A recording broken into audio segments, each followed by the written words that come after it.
Hi, and welcome to Helping People Perform, the podcast that gives you fascinating insights into those people whose chosen vocation is to help others perform at their best. From consultants to teachers, sports coaches to financial advisors, all of my guests share a passion for getting the most out of individuals, teams, and organisations. Enjoy the episode.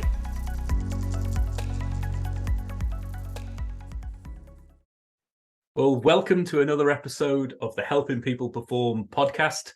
I'm your host, Paul Teasdale, and today I have with me a friend and a former colleague and a great guy in Steve Hill, who is the commercial director of Autistic, and we'll hear a bit more about that going forward, but also a children's author with his character Jenny Menny, who is a very interesting piece that we're going to delve into a little bit today. So first of all, welcome, Steve.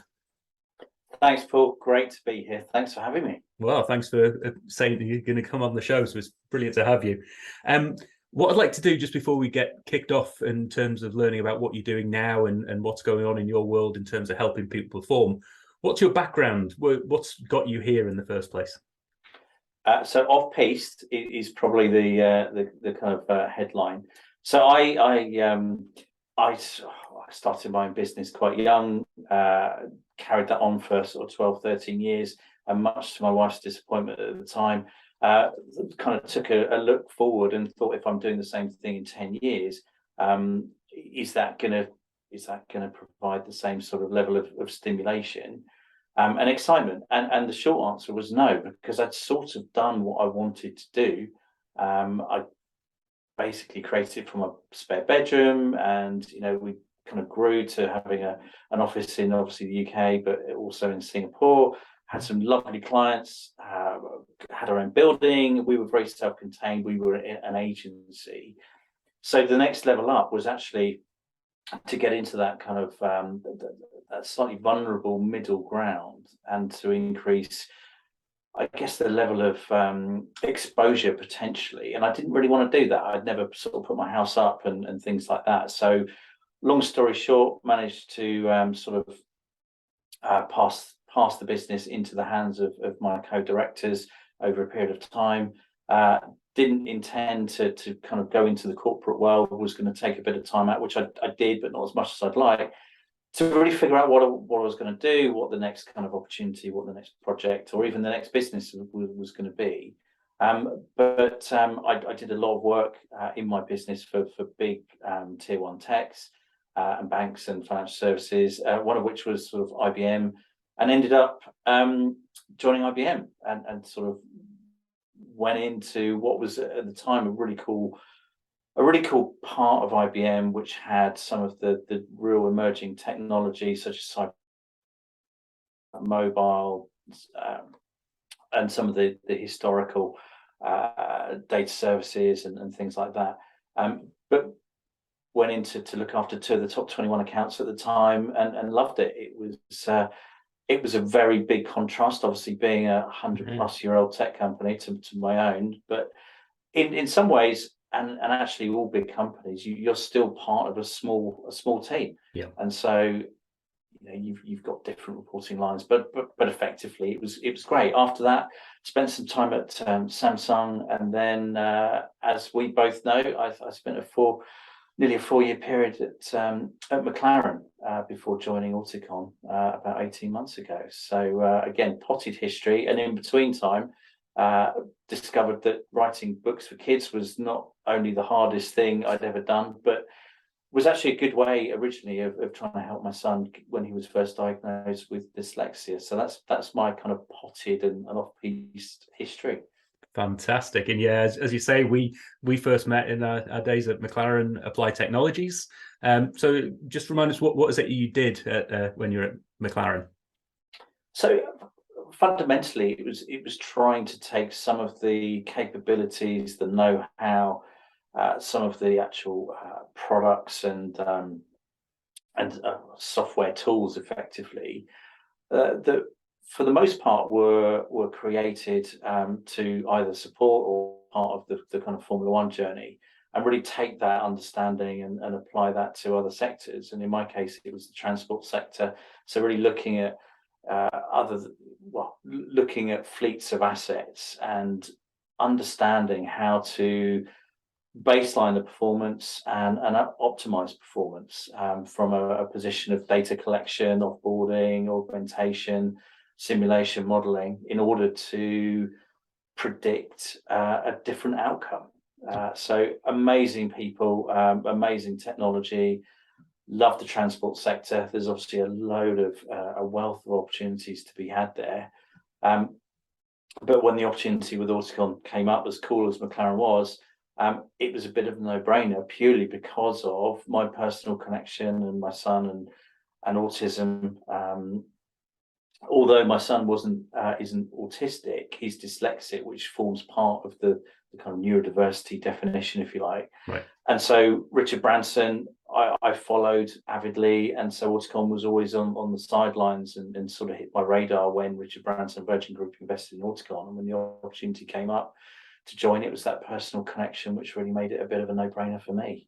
Yeah, fantastic. And it's always great to have that personal connection with the organizations that you work for. And I can think of no sort of more noble cause than the work that Auticon is doing. So tell us a bit more about Auticon. What is it, and what services are provided? So Auticon is, first and foremost, it's a social enterprise. So it's not a charity. And I guess the great thing about that, rather than a typical business, is that everything that we do is very much driven by our social mission, which I guess really falls into two parts. So the first part is very much geared to providing long-term career opportunities for autistic adults. The numbers, and this isn't just a UK stat, it's fairly static across the kind of Western world, really, but only about 22% of autistic adults are in full-time employment. And within that 22%, that also includes people that are underemployed, i.e. they're in roles that don't actually correlate to their experience or their training or their aspirations. And so that's a big untapped pool of talent. And so when we started and when we were formed just over 10 years ago, we were really born out of a parent's concern and anxiety over the future of their child's employment prospects. So we literally started out of a basement with our founder and his son becoming an IT consulting business. So very much a traditional IT consulting firm.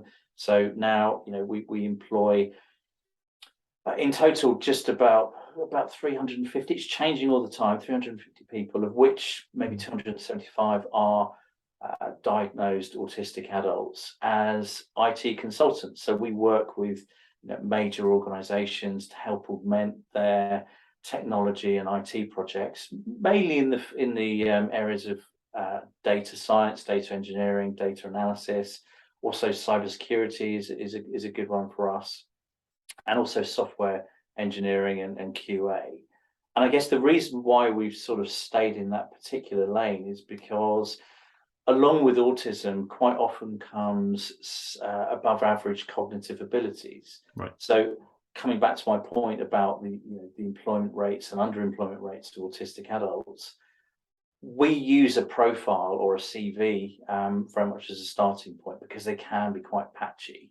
Right. Because what we find is that autistic adults, they may job hop, they may not have had great success in employment, full stop. And so what we do is really try and understand what that person could or should be doing. So we obviously look at the kind of at the academic background. We test for cognitive abilities. So things like attention to detail, pattern matching, error detection, periods of sustained concentration, and quite often with people that have that slant towards STEM-based subjects, they're often have above average cognitive abilities in those areas. And so by effectively testing for that and understanding what that person wants to do and could be doing, we start to get an understanding of the types of projects that we can actually put those consultants forward for, not just from a technology or a content perspective, but also in terms of the culture and the size of the team. Is the project business as usual? Is it an innovation project, or is it something that actually requires some innovation input and things like that, so that we can get the right character and right cultural fit as much as the technology fit as well, and the commercial fit. So that's really where we've grown up over the last 10 years. I guess the second part, going back to our social mission, is maybe a little bit broader, actually. And that really comes down to really creating awareness and education around neurodiversity and obviously autism being part of that. Right. And so, this really came about as a result of working with our clients over the last 10 years, because there's a lot of fear, there's a lot of misunderstanding, there's a lot of trepidation, a lot of anxiety in the workplace. And so from that perspective, Paul, I think we are very much unofficially in the fear and risk mitigation business, because there is a lot of fear of doing the wrong thing, saying the wrong thing. So it's actually easier to do nothing. It's probably fair to say that neurodiversity has played runner-up to that of gender and race in terms of the D&I space, but that's changing, which is great. But it's about creating that awareness and education around neurodiversity, such that we can help organisations on that path to neuroinclusion. And what I mean by that is that, as we've worked with our clients over years or months, whatever it happens to be in individual instances, quite often we're asked, can we help that organisation to recruit their own neurodiverse staff? And of course the answer is yes, but we take a different position and say, well, let's look at your internal culture to start with, because if you're an organisation of size, given that about 20% of the population has a neurodiverse condition, you're going to have some people within your organisation that are neurodiverse, or indeed autistic, or both, clearly. And so it's really about creating that culture so that people can feel comfortable to disclose, but equally it's about providing the tools for not only HR and D&I teams, but actually line managers to better support those individuals. So hence the awareness, the education starts.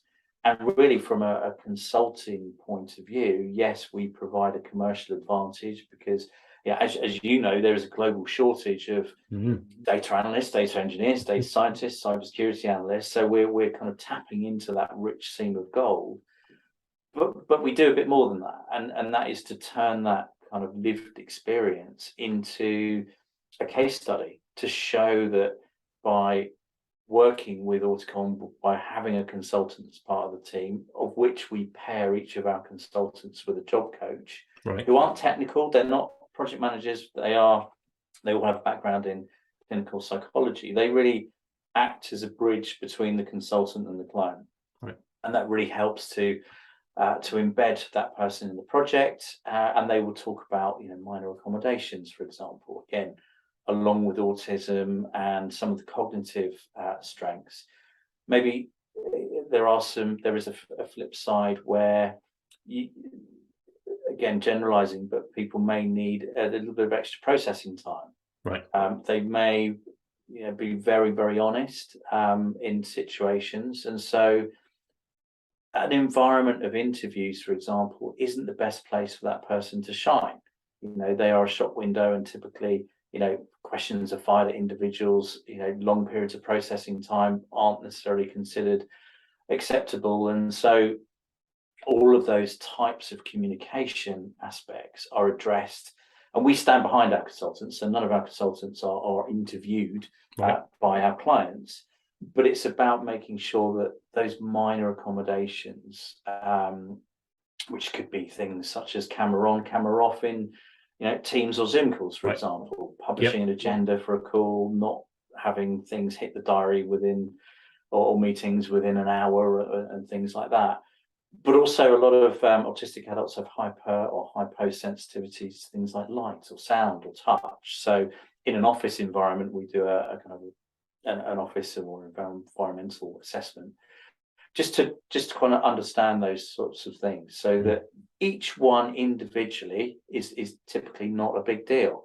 Put them all together, and actually address those, it makes a huge difference. Right. And actually what we say is that, yes, we're coming at this through the lens of neurodiversity, but these things apply to everyone. Who wouldn't want a tailored approach to an onboarding on a project, or when you're starting a new role in an organization? It's what we want to do is to make sure that everything is sort of tabled, i.e. that our consultant knows who they're going to be talking to on a daily basis and working with. Yep. They have a kind of a pseudo work buddy or mentor in the team, and this is just someone that can answer quick fire questions of where's the canteen, or how do I access XYZ tool, or whatever it may be.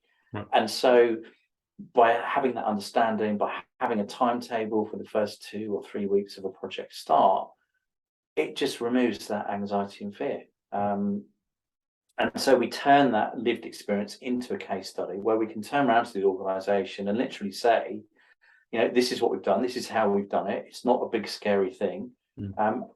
We'd absolutely love to provide you with more consultants, but we're ultimately more invested in trying to help that organization on that path to neuro inclusion, so that eventually they can be in a position to attract, recruit, retain, and develop their own neurodiverse staff. Being a social enterprise, we measure our social impact. We publish a social impact report every year, and it's really important to us that we can credibly measure the difference that we're making, not only in the workplace, but with the number of autistic adults that we employ, not just here with Autistic in the UK, but across the nine other countries in which we operate currently across the globe. Fantastic. I mean, there's some brilliant stories in there. I think there's a couple of things that really come to mind with me, and I've listened to the podcast as well, the In Conversation podcast, which is a fantastic one to check out as well for people who Autism in Conversation with Auticon. Is that right? It is indeed. Yeah. Thanks for the plug, Paul. Appreciate that. all good. Big up the podcasters out there. But there's, in terms of bringing it back to this theme of helping people perform, I love the multi-layered element of this. So you're helping your consultants perform by making sure they're in an environment that isn't exclusive or excludes them because of things that affect them and affect their own performance. So you're providing a simple framework to help make sure that environment and that setup is right to help them perform. But you're also providing the sort of generic, typical consulting outcome, which is you're going to help the business perform by working on specific actionable projects and problems. But you also talk about the social enterprise element as well. So you're helping the business perform from its social aspect as well. So multiple layers of performance that you're really going at there. Absolutely, and I think that there's maybe a slight addition to that as well, in the sense that teams that have or diverse teams that have different perspectives typically do perform better because of those different perspectives. And I think certainly we've had examples where our consultants have gone in to a project and added immense value over and above the commercial value of providing data analyst or data science skills. This is about perspective and looking at things differently. I think one of the common misconceptions of autism and the autism spectrum is that it is linear. And that would suggest that at one end you've got someone that isn't very autistic, and at the other end you've got someone who is very autistic. It's not that at all. And coming back to those cognitive strengths, we talk about things like spiky profiles, and language is constantly changing, but it's every autistic person is different, and so every autistic person has different nuances, different like we all do. I mean, you could argue that everyone is neurodiverse to a greater or lesser extent in some ways. But the important point here is that a lot of organizations, they have their traditional recruitment methods. They look for a certain type of person, whether they're in financial services, whether they're in professional services or consulting. And arguably, if you look for a certain type of person, you're going to get the same type of results. And so one of the things that we advocate is to have that healthy mix of diversity within the team, because actually then the overall performance of the team goes up. Coming back to just some really basic examples that I sort of alluded to earlier, Paul, in the sense that, you know, when we do some of that initial onboarding and awareness training with the project team, you know, we sort of make a point to say, you know, if you're going to put a stand-up call or a project review call in the diary, could you just publish a very short agenda? But also, could you use clear and unambiguous communication when you're issuing instructions? And these are things, you know, if someone says, do the best you can and come back to me when you've had a look at it, Yeah, you know, these are things that, you know, we've all experienced in day-to-day language. But to someone with autism, it doesn't mean anything. right. It's about being clear and unambiguous, but also it's about communicating some of the unwritten rules of the office. You know, coming back to the stand-up call, the project review call, is our consultant expected to, you know, to present, to question, to be in listen-only mode? And what we find is, just with those kind of little examples, of which obviously there are more, but the actual performance and the dynamics between the team actually improves as a result of just putting in place some of these very basic things, which is great to see before you even talk about different perspectives, different backgrounds, different ideas, different, you know, technical and academic backgrounds. It's really fascinating to see. Yeah. Oh, and one of the points that always comes across on the podcast and in this conversation that we've just had as well is that this is just generally good practice stuff, isn't it? Who wouldn't want that level of clarity?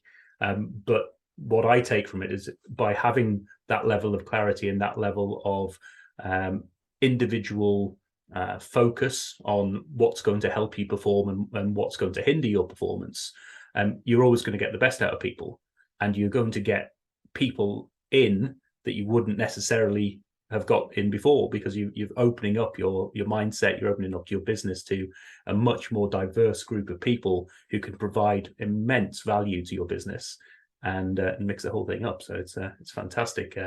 Absolutely. I mean, I would at this point quote our UK CEO, who is a fantastic human being.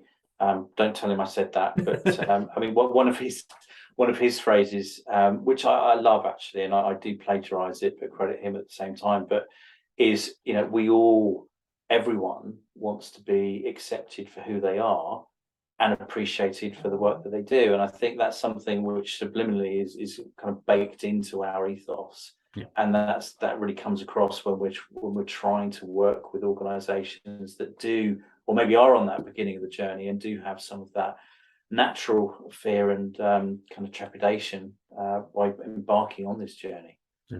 And don't worry, Steve, it won't go beyond these four walls. Fantastic. Thank you. So we mentioned earlier on Jenny Many. So what's Jenny Many all about? Tell us a bit about that.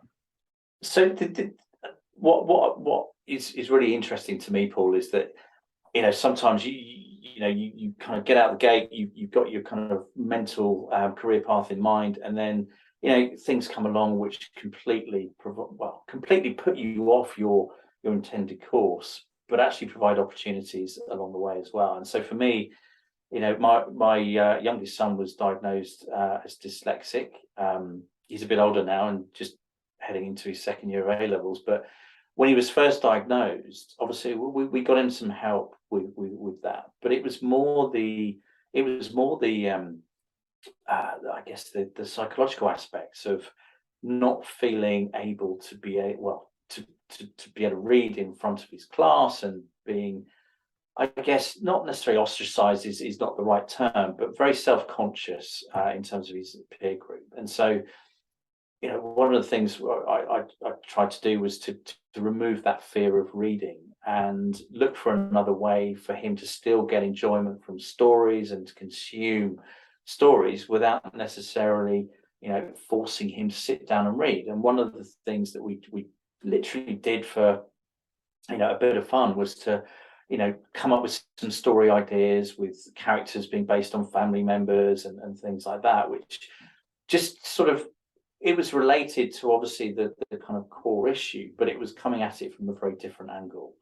And so, things improved. He got older, and the original concept for me didn't go away, because I thought, actually, if we did this in our own very modest way within our kind of own four walls and our household, then maybe there's something here to actually expand upon. So my sort of part-time hobby, if you like, over the last few years has really been to create a more robust character set. We're now, fast forward a few years into the future, we were in a position where we've got 23,000 words or thereabouts full stories, narrated by Gemma Whelan, who's a UK actress. She was Yara Greyjoy in Game of Thrones, and she's been in The Crown and other things as well.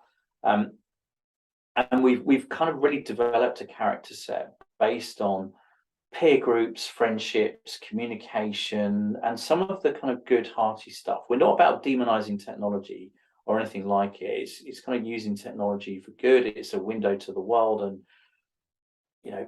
fantastic.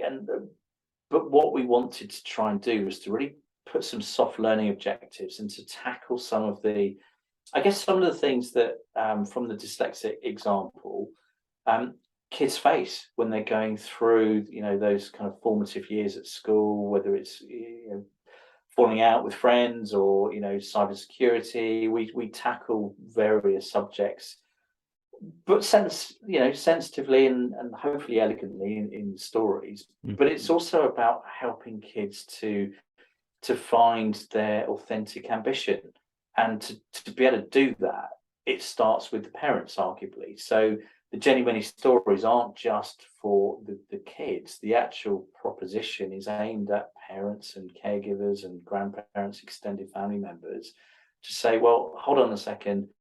Is success at school predicated on exam success? Because neurodiverse individuals or people with dyslexia or dyscalculia or whatever, maybe exams aren't a good reflection of that person's skill or ability, because it's a one-dimensional way of testing someone's ability to recall information, which maybe isn't the best. And so you take that to the next kind of logical point, which says, well, is financial success the only measure of an individual's success in life? And I think bottom line is probably not. I mean, it's far more important for me, certainly as a parent, that my children end up doing something that they are happy doing, that stimulates them, that gives them that kind of purpose, as opposed to keeping score with how much money they make on an annual basis. And so the proposition really is about trying to shift the dynamic a little bit. And also, I've got two boys.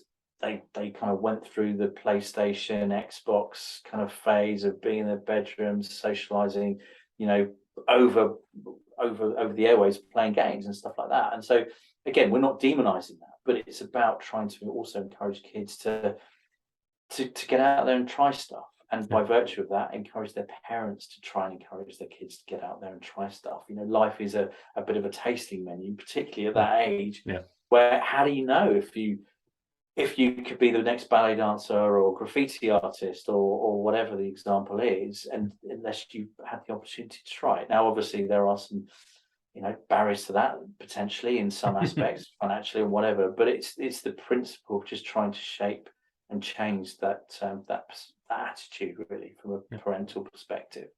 Oh, love it. And I've checked out the website. I think it's fantastic. And as my daughter in particular grows up, I'm going to be going through that a lot, I believe, over the next couple of years. So really looking forward to following her journey through the Jenny Many universe, should we say, because it is expanding quite rapidly as well, isn't it? And growing from not only the books but the website and the games and all the other things that are associated with it.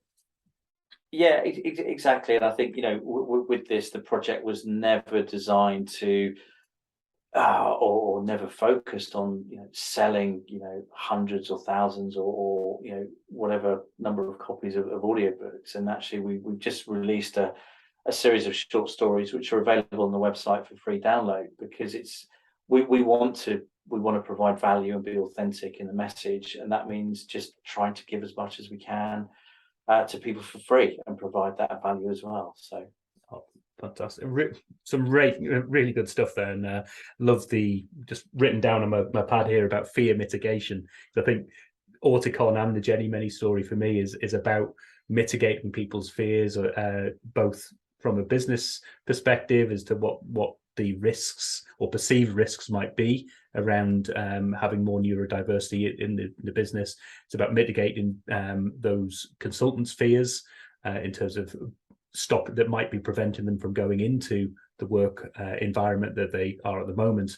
And much with the Jenny Many stories about making sure that those internal fears almost are mitigated from what's out there, what can be done, how can you think about things differently. So real common theme that I just wrote down there. I couldn't help but make some notes for myself. So just next sort of section of the podcast then, your performance. So how do you up your game? Who do you go to? Where do you go when you want help with your own performance? And it's a really great question, Paul. I mean, aside from the kind of standard answer of friends and family, I think for me it's always about keeping the good stuff coming in, and I like to think that I'm overall a half glass full type of person, but everyone has good days and bad days and things like that. So for me it's looking and really obtaining clues from people that are successful or highly motivated or inspirational. And so for me, podcasts, when riding my bike or driving the car and stuff like that, listening to various kind of people, so people like Tim Ferriss or Tony Robbins or Gary Vaynerchuk, each with maybe a slightly different angle or stance on things. But for me, it is literally as basic as trying to keep the good stuff coming in, because it can. There's always value. There's never a magic silver bullet to being on your A game as much as you can be, but it's just about trying to absorb the clues of what successful people are doing and taking some of that as by way of inspiration.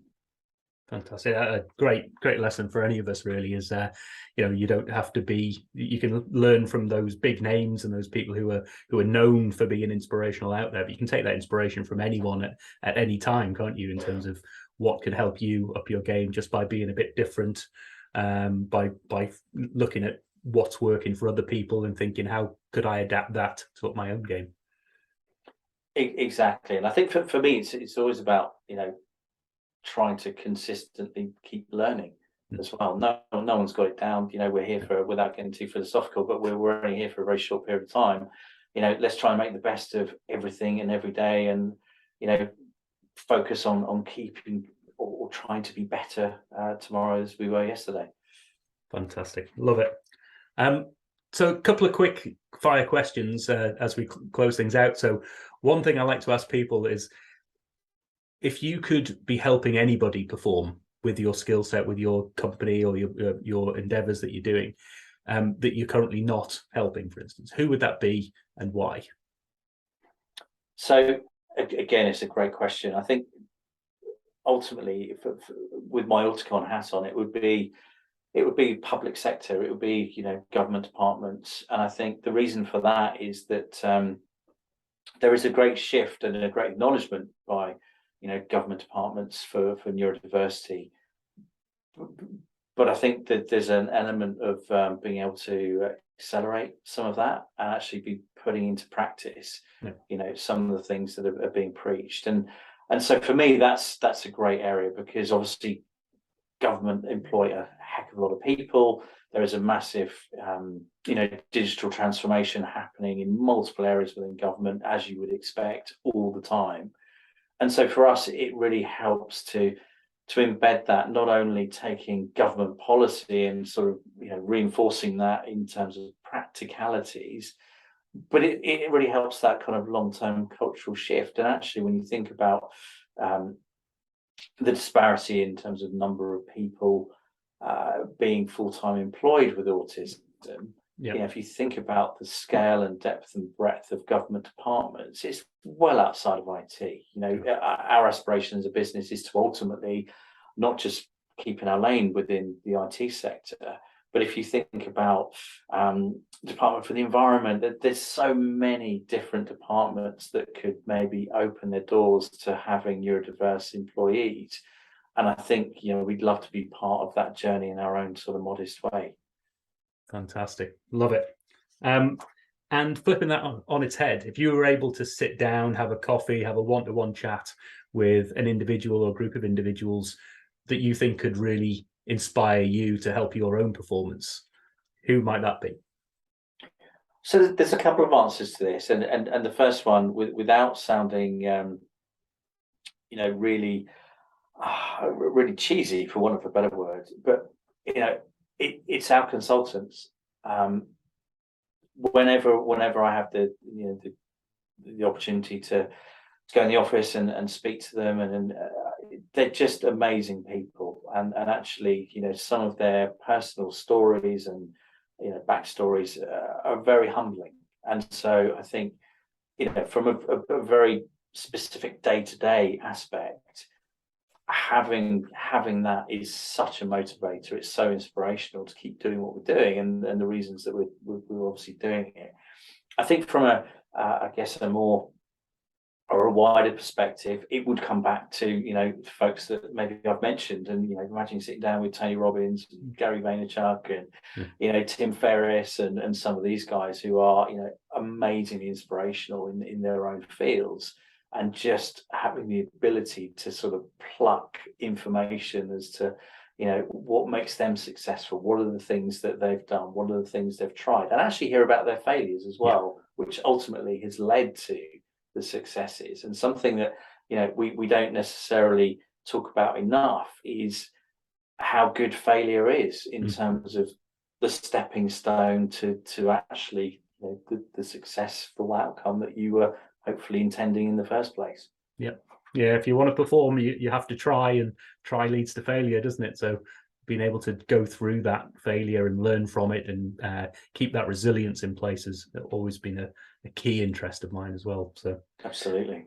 Well, just before we wrap things up then, how do people find out more? So we've got Auticon, we've got Jenny Many, we've got you as an individual. How do we find out more? Where do we go to?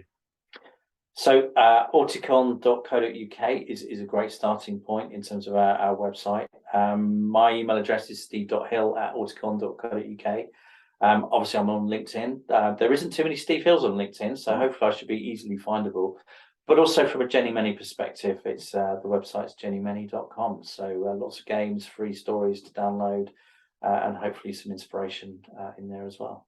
Fantastic. So, and just for clarity, that's JENNYMNMANY.com.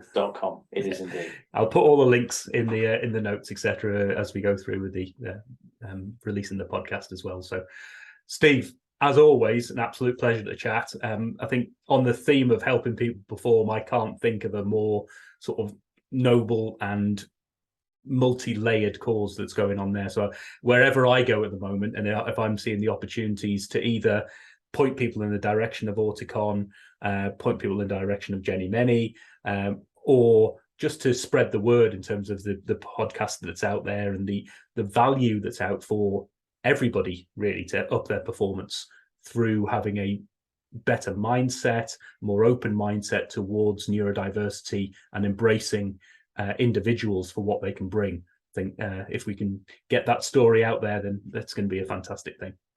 That's very kind of you, Paul. And thank you for having me. Always a pleasure. Fantastic, Steve. Thanks very much. We'll see you again. Bye for now. Cheers. Thanks for listening to today's episode. If you liked what you heard, then please give the podcast a rate, review, and share. I'm Paul Teasdale, and from sausage making to banking, oil and gas to Formula One, I help people perform. If you'd like to find out more and have a conversation, contact me via helpingpeopleperform.com.